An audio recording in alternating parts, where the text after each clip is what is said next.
We now return to Let's Play Suzerain. Lockhaven, the National Business Council building. Discussion of changes to the tax system. We were at the top floor of the Business Council building, which had a great view of the beautiful Lockhaven. I don't know why they add "the" to that. I looked outside from the tall glass windows. The Markian Sea stretched as far as the eye could see, and it was dotted with many ships towards the horizon. They were mostly cargo ships, carrying precious goods in and out of Sordland. Tracing back the paths of the ships, I looked at the harbor. Lockhaven was home to one of the largest harbors in the entire continent. Many dockyard workers were loading or unloading the containers. Work never stopped here. The door opened. Simon, Mikhail, and Edith entered the meeting room. Mr. President? Mr. President, so nice to see you again. Good afternoon, Mr. President. Why is my economic team located in Lockhaven? We always come here when we talk to these people. Afternoon, everyone. Simon put down his bag on the table and started collecting his documents while the others slowly took their seats.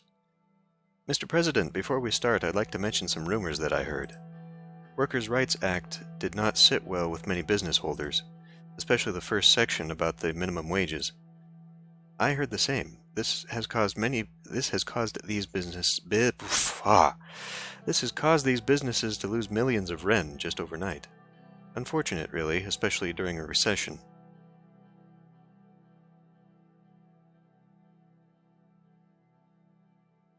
Well, I don't care about rumors. If someone wants to say something, they can say it to me directly.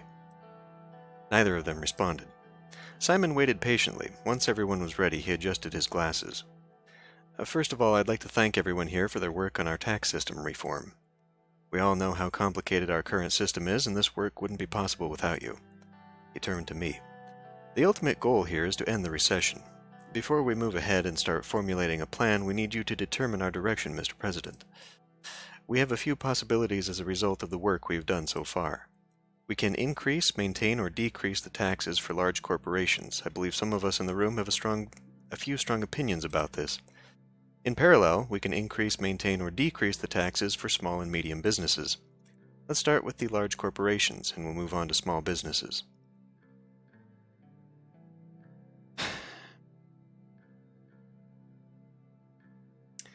What is the outcome if we increase taxes for large corporations? Simply put, if we increase taxes, we'll have more government budget to spend, which may come in handy. On the other hand, it's not directly helping us revitalize the economy. Our government is already in debt. This might be a way to get out of that debt. I do believe there is one way to get out of recession. It is through the trade and the economic contributions of large corporations. Increasing their taxes will turn them on you. I'll go a step further. Increasing their taxes will have disastrous results, and it will make you an enemy of them. Trust me, Mr. President, nobody wants to make an enemy of them. God, I cannot talk tonight. Well, maybe you're right. What if we decrease taxes for large corporations? It's not an option at this point. Our state is broke. We're barely functioning with the help of the taxes. I see. So is there a downside to keeping things as they are? I'm of the opinion that if we don't make any changes, nothing will change. That's very astute there, Simon. To stop the recession, we need to do something. I think so too. Agreed. Well, what does everyone think we should do? I don't think we can do anything at this point. Although I would have preferred a decrease in taxes, it doesn't seem possible. Our international trade is driven mostly by the products of these corporations. They're the backbone of our economy. Exactly. An increase should be out of the question. These companies are the backbone of our economy and our way out of the recession. So basically they're all saying, don't do anything. Simon is less than helpful here. He's like, well, nothing's going to change if we don't do something to change it, but we can't do anything, so, like, why are we even having this discussion?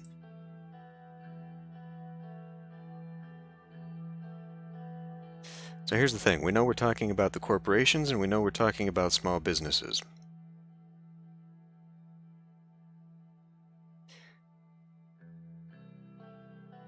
If we raised taxes on corporations, we could lower taxes on small businesses. If we keep taxes on the corporations, we cannot lower them on small businesses. So basically my options here are to continue to piss off the oligarchs, which at this point I think we're already on a fair way of doing. In order to prop up everyone else, or we just don't do anything, and we let things take its course. If it is truly going to hurt the economy to do this, we're going to go from our 4 back down to 3. If that is a true assessment. Everyone in the room is a little bit biased. If I do nothing, we will not gain any budget.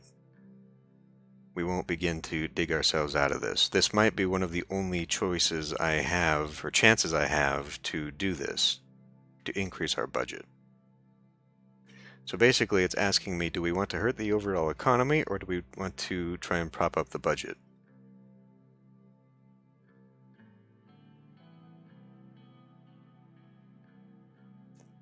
This is,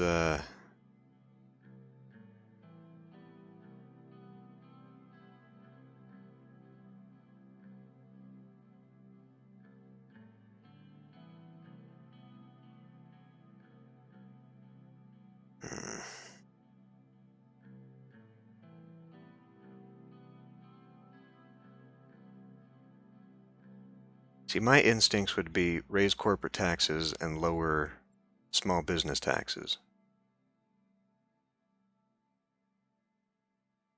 The only downside would possibly be hurting the economy, if they're telling the truth, and definitely pissing off the oligarchs.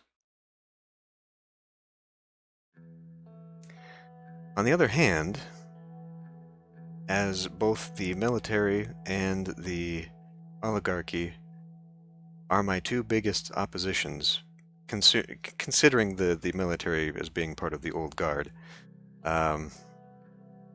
maybe weakening them a little bit wouldn't hurt too bad.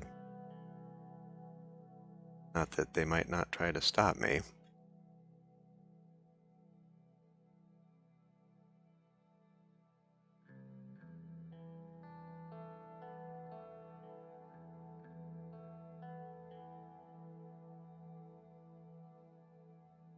Yeah, let's do it. Let's do it. I'm ready to make a decision. Ooh, 2. 2 budget.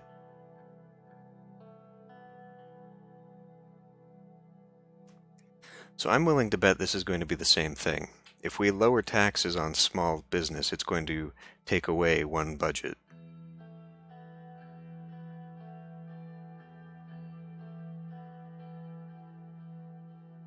So effectively, we'd only net a +1.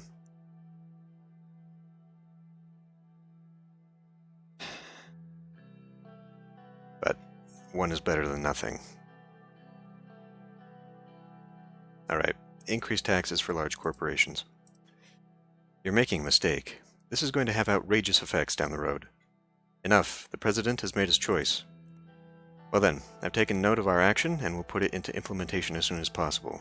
Simon opened his briefcase and swapped out the stack of papers he had in front of another stack. Let's move on to the small and medium businesses. What's the outcome if we increase taxes? They are the backbone of our economy and they are comprised of mostly regular people. If we start demanding more money from them in taxes, it might cause the public to harbor ill will towards the government. On the other hand, we need to get out of debt one way or another. This can be a solution for sure. I think increasing taxes for these smaller corporations is a good way to earn some extra capital so that the government can give it back to people in due time. She had a problem with us taxing the big guys, but thinks we should milk the small guys? In the long run, increasing taxes for small and medium businesses would make people happier with the services the government provides.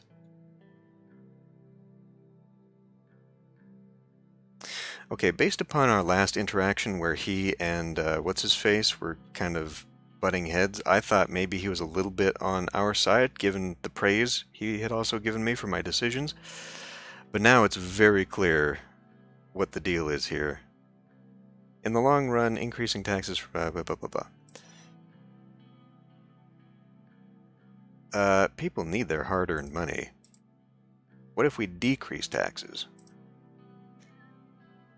It should be helpful in curbing the recession for sure. Of course, that will come at the cost of losing some of our budget.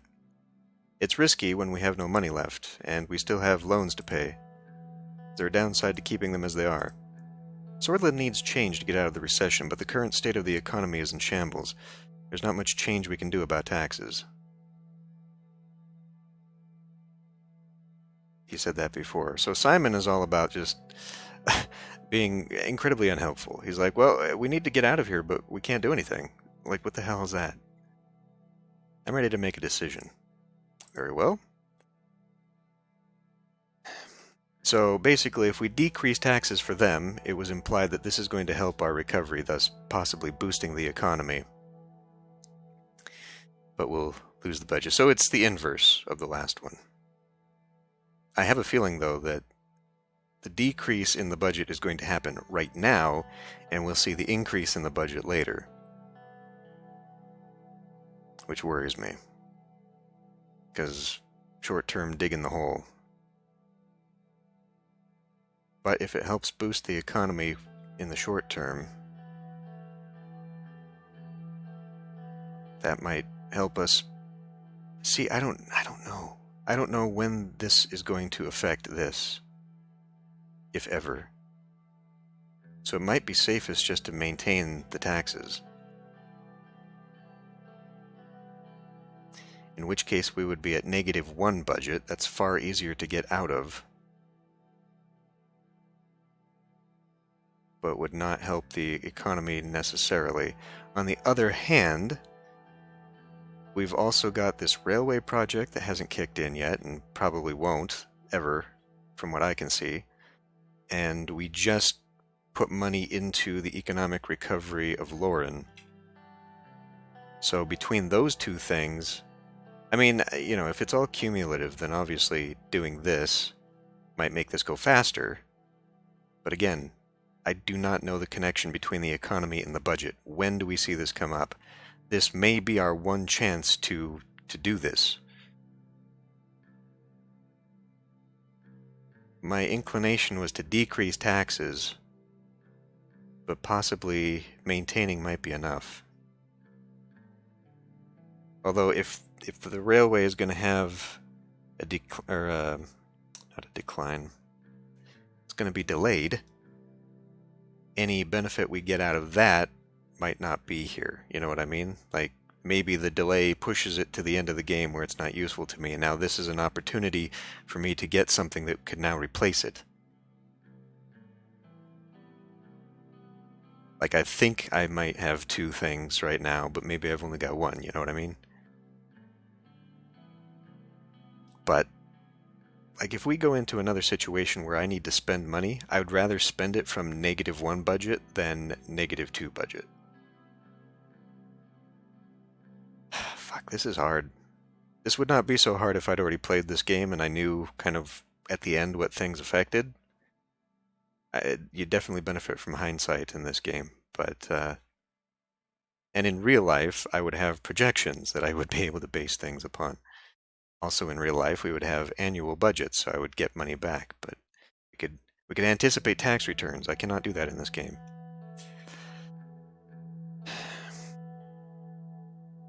Alright, let's decrease it. We'll just have to be a lot tighter with our budget. Decrease taxes for them. Very well, I've taken another note. We will look into how to go about implementing these changes. Well then, thank you everyone. That will be all for today. Good work, everyone. They left the meeting room. I decided to stay a bit longer. Uh-oh, is What's-His-Face going to show up again? I went by the windows again and kept watching the sea in silence for some time. Ooh boy, 6 news. Let's look at the other things first. I decided to decrease taxes on small and medium businesses and increase them on the large corporations.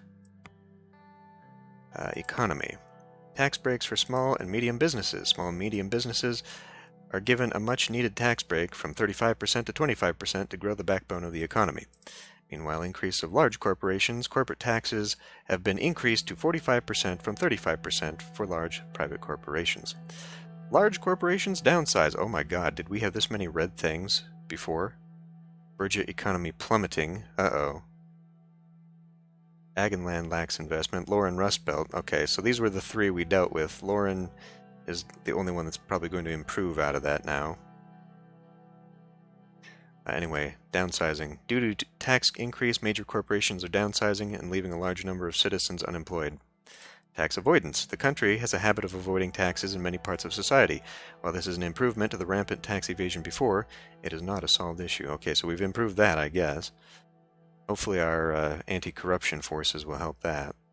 Small business is growing. Thanks to our tax break, many small businesses are opening and growing, providing jobs for Sordland. So this downsizing has been balanced now by small businesses increasing, which is an improvement overall.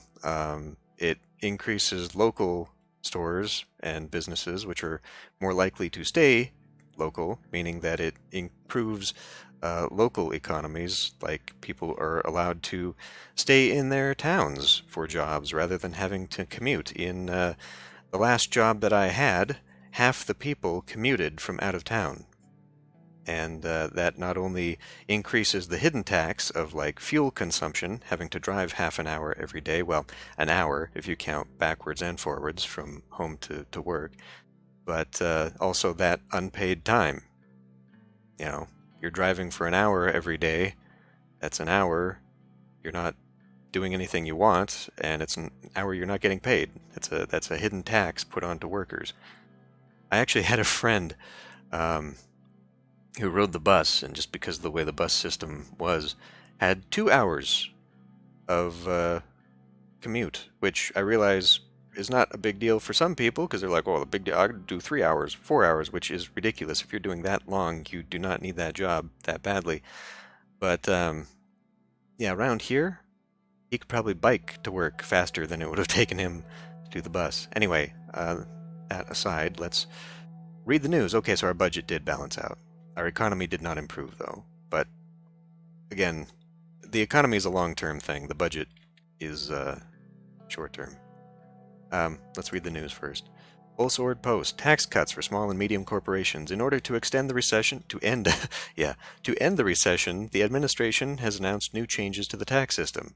As per the information provided by the Ministry of Economy, the new changes include a tax cut of 10%, bringing the total to 25% for small and medium-sized corporations. President Rayne has approved the tax reform, and changes are expected to come into effect immediately. Another thing about taxing the big guys over the little guys is that 10%. 10% of the annual income of a large corporation is going to be considerably more than 10% of what a small business makes. Lockhaven Times. Young Swords deny allegations. The vice president of the Young Swords Cultural Centers made an announcement today denying having ties to terror attacks, despite what our inside intelligence shows as being connections. I and our cultural organization pose no threat to the national security of Sordland or to any other foreign country or state. We have not and do not plan on engaging in acts of terror or violence. He also denied that the murderer of Bernard Circus was working for the Young Swords, saying that the murderer was just a lost patriot who probably worked alone. The vice president said he believes authorities misunderstood his expressed desire to be a martyr for Sordland, which was written in the entrance of his office. Young Swords is not a terrorist organization and will not bow down to fake accusations without any evidence, he said. Blaming a whole organization for the actions of an individual who was allegedly a member is absurd. Okay, what I gain from that is that they are now on the ropes. There is either public backlash or our internal increase in police is pushing them now.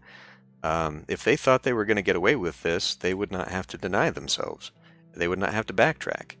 And we know this to be patently false because, like I said, these reports that we get are internal. If you actually look at it, it says classified and from the Department of whatever. So those are internal notes that say it's the Young Swords. So this is a publicity thing, which means that they are starting to hurt a little bit. I'm okay with that. Torrin Hill School wins award. The National School Rankings have announced their results for the 1955 school metrics. Surprisingly, in the category of primary and secondary education, the Torrin Hill School has surpassed all others with the highest average results achieved in the student performance, discipline, facilities, hygiene, and staff happiness categories. The NSR committee gave an award to the principal. Education experts believe that the principal and the head teachers excelled in taking responsibility for their duties, which led to better performance in many aspects. Upon closer inspection, the Lock Haven Times editorial team found out about how much delegation occurred in the staff, and that even included diligent teenagers to improve and maintain operations of the school. Upon closer inspection, the Times editorial team found out about how much delegation occurred in the staff, that even included diligent teenagers to... Okay. I'm not sure what that is implying. Other than... See, I was expecting things like they're fudging results and whatnot. But I wonder if this is like a Japanese school thing where like the students are cleaning up the rooms and more responsibility is being put on teachers to do their own curriculums and whatnot. I don't know what this is actually saying. The Radical. Red Youth calls for peace. Earlier today, Johann Gasmich was one of the leaders of the Red Youth, spoke to the public and condemned the opportunistic looting and violence taking place in cities across Sordland, saying it is not being done in the name of Bernard Circus. He denied terrorist allegations and condemned the attack, saying that Red Youth has no connection to the violence. He accused the police of trying to sway the public opinion about socialism and legal millennialist groups such as the Red Youth. Some people are trying to incite violence and take away the meaning of these peaceful protests, said Gasmish, warning the protesters about inside people trying to exploit the situation. He also called for peace, saying that the justified and meaningful protests have already lost their course and started benefiting a select group of people. Okay, so them too. So clearly, public opinion is turned against both of them, which in a way I feel is vindicating the earlier report from God knows how many episodes ago. We read that incidents were going down, despite the fact that we saw very violent incidents with the beheadings and the car explosions and whatnot. They were going down. Probably because they were getting so hyper-violent, now there is more turning against them. I still think perhaps this is also tied to the increase in budget, because they mention, police and whatnot. So maybe, despite the fact that we didn't have funding towards the interior, and we put it towards justice instead, still the increase in budget was enough to help. So I'll have to bear this in mind now that it seems like this has ebbed a little bit. I hope that's what it's showing. Economists, large corporation tax increases are uncalled for. According to the information we have received, the administration has decided to increase taxes for large corporations by 10% to a total of a staggering 45%. For context, in the United States during the Depression and leading up to the war, corporate taxes was upwards of 60 to 70%. This comes as part of the tax reforms to stop the recession. We have shown our analysis of the current in the United States. Did I put that caveat on there? In the United States during that time period. So we only have a recession going, not a full-on depression. We've shown our analysis of the current economic situation many times, and the result is clear. Large corporations bring in more money into Sordland, and they are the reason the recession is not worse than it already is. This move serves only to weaken the backbone of our economy. We can't help but question President Rayne's real intentions with this decision. Geopolitical. Smolak threatens new military incursions targeting the BFF. Weszek President Victor Smolak has threatened to launch military operations in northern Wayland, close to the borders of Sordland and Lesbia, against the Bloodish rebel group the BFF, which Raclowitz considers to be a terrorist organization. In a television interview to curry support for the next month's referendum to extend his presidential powers, Smolak announced that the military is preparing a new internal operation and possible cross-border implications against the BFF. Excuse me? Observers point out that a tough stance against the BFF, which is fighting for minority rights, plays well with Weszek nationalists. Smolak has pledged to eradicate the Bloodish groups in Wayland, the Democratic Party of Wayland, and the militant organization the Bloodish Freedom Front, which is known to operate both in Wayland and Sordland extensively. Such operations are fraught with military risks and the possibility of further exacerbating already tense relations among neighbors, particularly with Sordland, due to the large number of British minority living close to the borders as well as the Arcasia-backed Lesbia. Despite such risks, some analysts don't rule out such a military operation. Oh boy, are we going to have to fight both Wayland and Rumburg? That would not be a distraction we need at this time. Oh, there's finally something here. Read the report from Rumburg. Queen Beatrice Livingston calls Sordland a threat to world peace. Queen Beatrice Livingston appeared on TV to call Sordland not just a threat to peace in eastern Maricopa, but a threat to peace in the entire world. She condemned the riots and police violence in Sordland, going down, I might add, also expressing her worries about the direction Sordland is headed. She urged the Rumburgian army to secure the southern border, citing violent incidents in northern Sordland. So this is about to get worse. No one else? This is about to get worse. Laren. Visit and inspection of schools in Laren. Ah, this is the Torrin School, or Torrin Hill School, okay. As part of the planned program, we arrived in Laren to visit a middle school. The prestigious Torrin Hill School was situated close to the suburbs just outside the city center. The building was flanked by 2 hills, each beautifully dotted with shrubs and flowers. Lucian, Ciara, and I got out of our cars and met at the entrance. Our presence had not gone unnoticed. Apart from our guards, there were at least 10 reporters following us around. That must be the principal. Right this way, sir. The principal was a man of short stature with a bushy mustache and a pair of glasses. He approached us quickly, but was stopped by the security guards. I started patting him down and searching him. The principal doesn't have an entry. I mean, we could do this. If we're being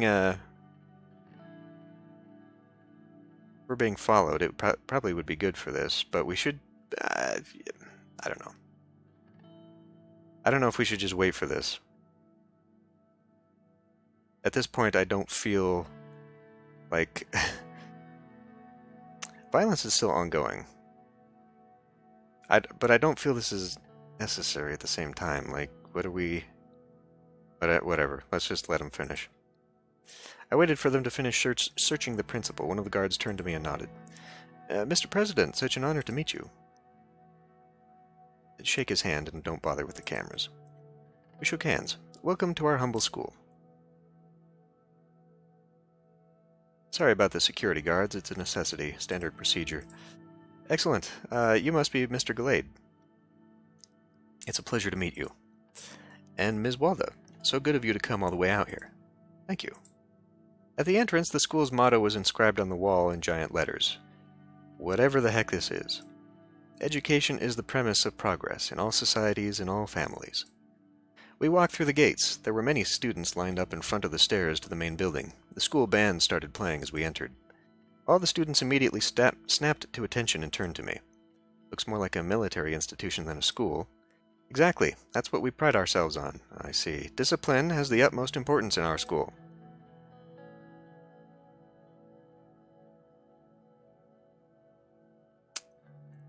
I mean, this isn't necessarily a neutral response. I wish I could click on this guy and find out more about him.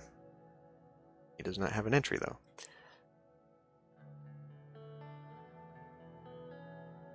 I mean, we need more educated people, not soldiers. On that, we are aligned. I can assure you that our students are very well educated. In fact, our school is one of the top 10 middle schools in all of Sordland. Now, we'll watch the students take their daily student oath. A boy and a girl went up to the stage and grabbed their microphones. The students turned to them. I am a sword. My strength lies in my blood. I will respect our honorable elders. I will protect the young. My life belongs to Sordland now and will belong to it forever. I will always follow the guiding light.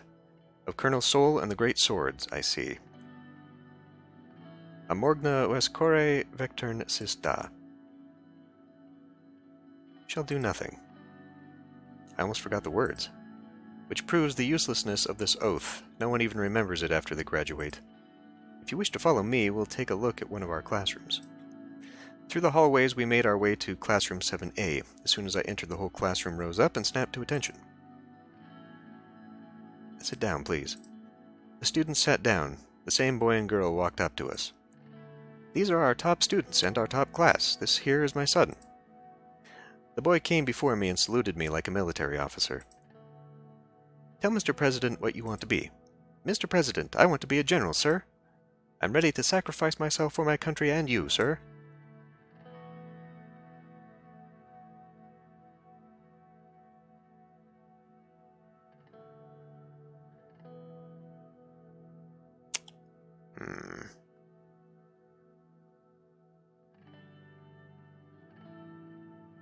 So, I mean, I'll do whatever I can to not let that happen. I'm ready to sacrifice myself. I'll do whatever I can to make sure you don't have to sacrifice yourself for my country and you, or me. Well, like, is that what that means, or is this like I will try to stop you from being a general? I will do whatever I can to crush your dreams.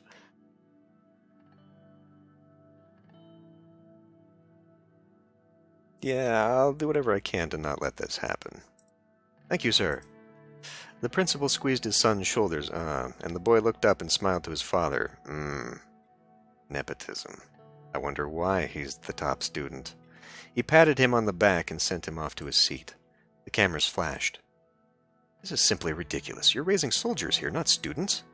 "I'm so sorry. I'll immediately perform disciplinary actions." "How about you, young lady? What do you think about this?" "She's our top student in this school. Her excellent grades are to—" "I didn't ask you." She bent down and gently addressed the young student. "What do you think about your school, just between us girls?" I'm sick of having to knit and sew while the boys learn science and chemistry. I'm smarter than all of them. Why do I have to take these stupid handcraft classes?" "Shh! Do you know who you're talking—" "Shut up. Let her speak." Ciara's presence had emboldened the girl. She went on. "My math and reading scores are the best in the school, but they won't let me take the classes I want, just because I'm a girl. I want to be a scientist, not some soldier's wife." Oh boy.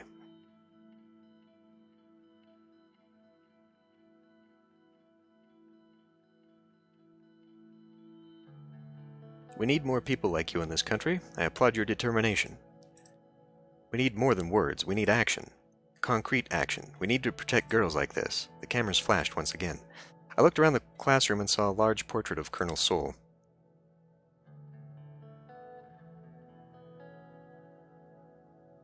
I mean, why is that up there?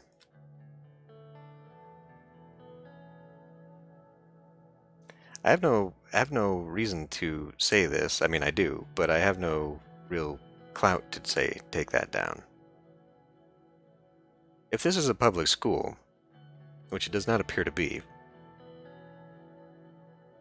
I think we just not say anything. The cameras are clearly flashing.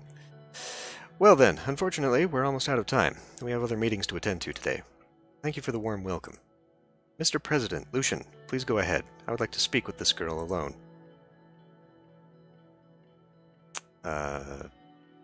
Thank you for the tour.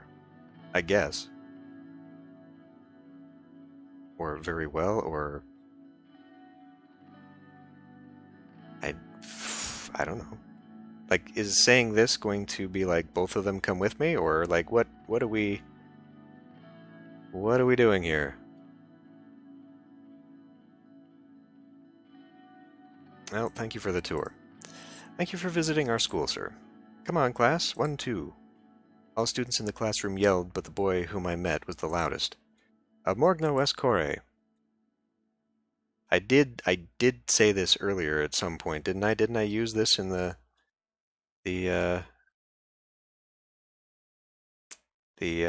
speech? I don't remember. I don't remember that far back. I don't remember. I don't honestly even remember what the phrase means, to be honest.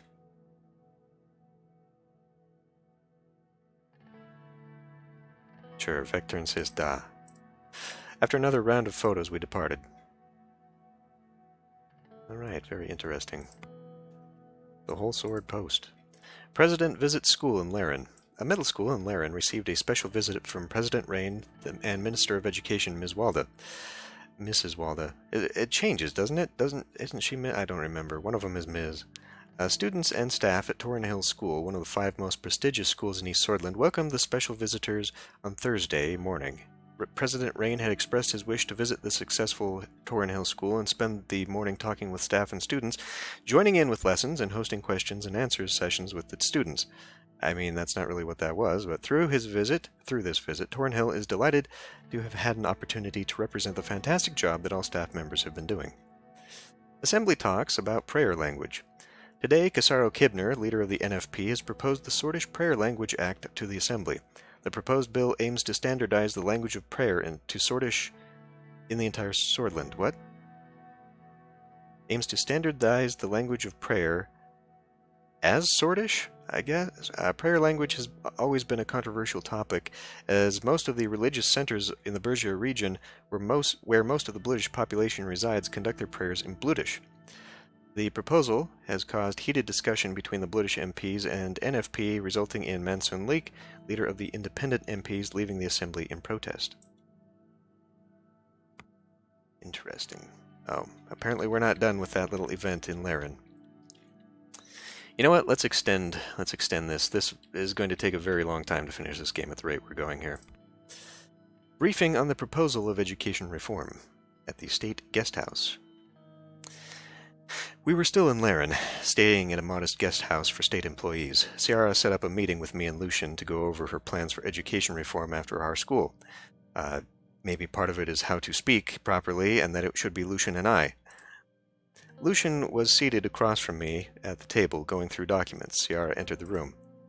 After the visit yesterday, I couldn't even sleep thinking about that little boy and girl. I've never been more sure of my intentions to reform our education system. Lucian took off his reading glasses and put it on the table. I agree. Educational reform is necessary. Exactly. Those students have to repeat that same soulless propaganda every single day. They're being brainwashed at an age when their minds need to be free. On top of that, young girls are denied the same opportunity as boys.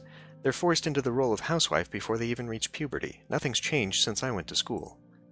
Women like me, Lilius, Nia, even your wife, we had to study twice as hard to receive the same university education that you and Lucian took for granted.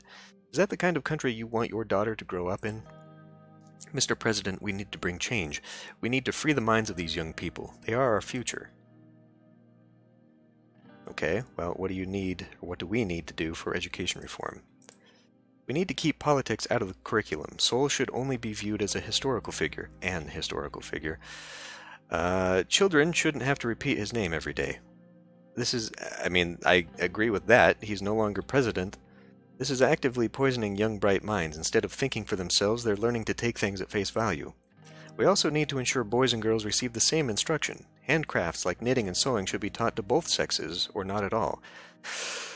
Sordland's youth must be technically skilled and capable for the next decade. That won't be possible with the amount of nationalistic indoctrination and narrow-minded thinking found in schools today. Either we raise a generation ready for the challenges of the future or not. What will it be, Mr. President? Well, okay. I mean, we could ask for Lucian's opinion on this, but this doesn't really involve him. He's chief of staff, isn't he? What is his thing? I honestly don't even remember. Chief strategist. Okay, well, whatever. I mean, sure. We could just straight up do this. But since both of us are here, let's ask Lucian, I guess. Sure. Lucian, what do you think? As much as I respect Colonel Sol, his time has passed. Now is our time. I do think this might be the first step of a larger plan. Okay, reform it. You will not regret it. I will get to work immediately. I hope you can, because I didn't give you the budget you wanted. I did not cut it, however, so this is just a matter of changing curriculum at this point, not really increasing anything. Now that the decision is made, let's move on. Very well. Sarah skimmed over her documents before continuing. With no change in budget, the ministry was left to its own devices. We made some tough choices, but still lack additional funds. Therefore, we're investigating if privatizing education would draw enough funds to conduct investments. What are the advantages of that? There aren't many, but it would give us sorely needed funds to increase competition among schools. It would support our overall economic strategy of promoting a market economy.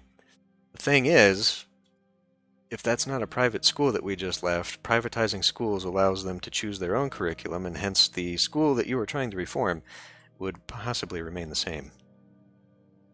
A few minutes of deliberation passed. We can manage without additional funds. The only reason I wanted to consider it is to have more money to improve education. So what's your decision?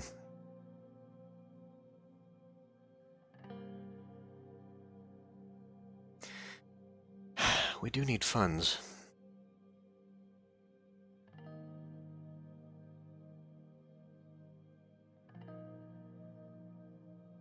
I'm distressed that I was not also able to ask, well, what are the disadvantages of this?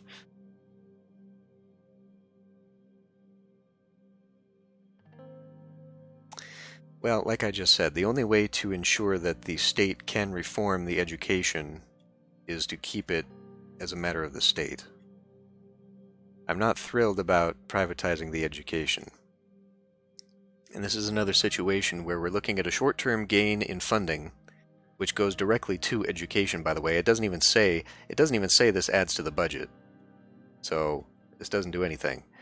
It's a short-term gain against long-term problems of trying to publicly have education going again. You know, once you do this, it's hard to go back. The only way to really do it is to basically cut funding. Presumably, we would be subsidizing these privatized schools unless they were fully privatized, in which case, then they would end up raising their tuitions, and that would cut out a large portion of the public schools. Like, this is a situation where we're privatizing some of them, likely the best ones in the nation, to fund the rest of them publicly. So we would not be getting rid of the school we just left. Well, since this does not explicitly say this is going to increase my budget or the economy one way or the other, I'm going to take it at face value that this is one of those things which is not actually going to help. So let's just keep it solely a matter of the state, preventing interference from private interests. Will do. That should be it for now. I'll get to work and report back later. This has been a very, very productive day. I'll be returning to Wholesword.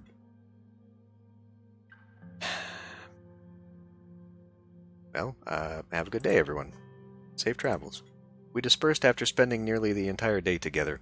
I took a moment simply to breathe the fresh evening air of Laren. I felt calmer here somehow, but I would have to return to the chaos of Wholesword soon enough.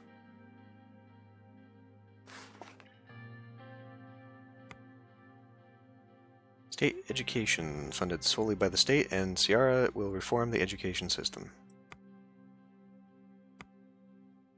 Welfare. Education reform. The government of Sordland has removed nationalistic indoctrination and began changes that instill free thought and critical thinking.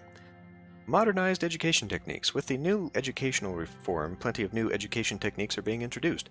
Furthermore, the influences of traditional teaching has been curbed. So this healthcare thing, didn't I say we need to improve that? And I wonder if this is going to help with that. I don't know. Wholesword Post. Greater Wholesword free of protests. Interesting. So that was prescient. Those reports were true. Which means now I feel safer about taking everything else at face value, too.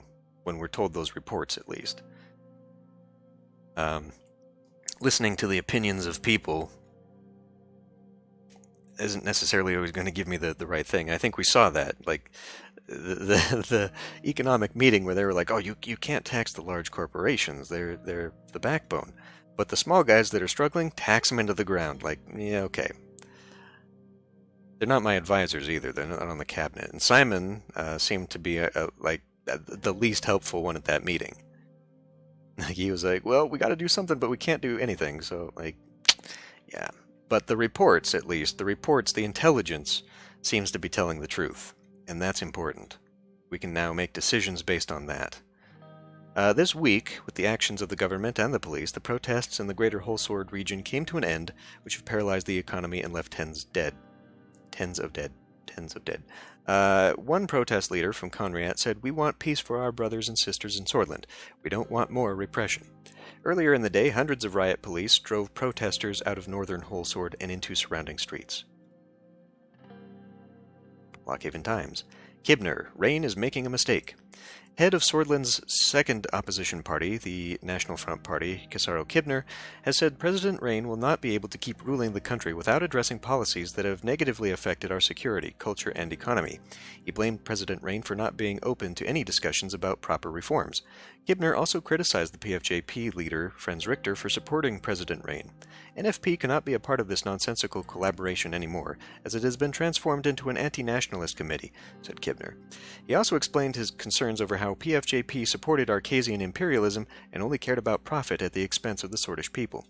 Rayne is making a mistake by working together with Richter, said Kibner, and criticized the committee for not discussing the real issues that surround Sordland. Well, as a minority party, I think we can dismiss that a little bit. Demonstrators arrested. Tens of thousands of demonstrators were driven out from city centers by riot police in the week. According to ground sources, thousands have been detained. The government has still not declared the real number or identities of the individuals. The government crackdown on protests around the country was swift and brought an end to the chaos in major cities such as Holsword and Lockhaven. Reports from mayors around the country came in today, saying that the protests are under control and stability will return. So, I was right.